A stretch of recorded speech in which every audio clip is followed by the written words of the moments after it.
हिते के हिक ॿी अहम ख़बर ॾियूं पिया। बलोचिस्तान जे बारखान वारे इलाइक़े में ॿिनि धुरियुनि में झेड़ो थियो आहे, जंहिंमें 2 ॼणा क़तल थी विया आहिनि, 4 ॼणा ज़ख़्मी थिया आहिनि। मार्जिवलन में जुमो ख़ान ऐं गुल ख़ान शामिल आहिनि। ज़ख़्मियुनि खे इस्पताल मुंतक़िल कयो वियो आहे। ब्रेकिंग न्यूज़ अवां सां शेयर कयूं पिया। बलोचिस्तान जे बारखान वारे इलाइक़े में 2 धुरियुनि में झेड़ो थियो आहे, जंहिंमें 2 ॼणा क़तल थी विया आहिनि, 4 ॼणा ज़ख़्मी थिया आहिनि। मार्जिवलन में जुमो ख़ान ऐं गुल ख़ान शामिल आहिनि। ज़ख़्मियुनि खे इस्पताल मुंतक़िल कयो वियो आहे।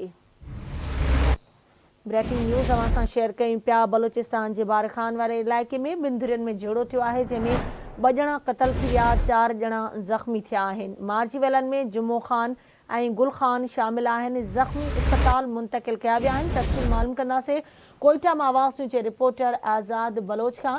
जी आज़ाद, कहिड़ा तफ़सील आहिनि वाक़े जे हवाले सां आगाह कजो।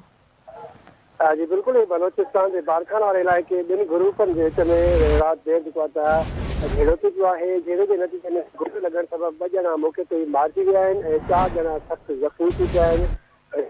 इलाइक़े वासी ऐं पुलिस पहुची करे झेड़े खे ख़तमु कराए मार्जिवलन जी लाशनि खे बारखान इस्पताल पहुचायो आहे। ज़ख़्मी ऐं मार्जिवलन जी लाशनि खे बारखान इस्पताल पहुचायो आहे, जिते मार्जिवलन में आहे जुमा ख़ान ऐं गुल ख़ान तौर सुञाणप थी आहे। ज़ख़्मी में आहे अज़ीम ख़ान, मोहम्मद रसूल जंगू ज़ख़्मी में शामिल आहिनि। ज़ख़्मी की हालत गणती जो हुजण करे पंजाब इस्पताल रेफर कराया विया आहिनि ऐं वहाँ वटि इहो ॿुधाईंदो हलां हिन झेड़ो जेको आहे पुरानी तकरार सां पेश आयो आहे। पुलिस जो इहो चवणु आहे, पुलिस ॿुधायो आहे त झेड़े जी जांच हलंदड़ आहे ऐं वाक़े जी का बि केस दाख़िल हिन महिल ताईं न थी सघी आहे।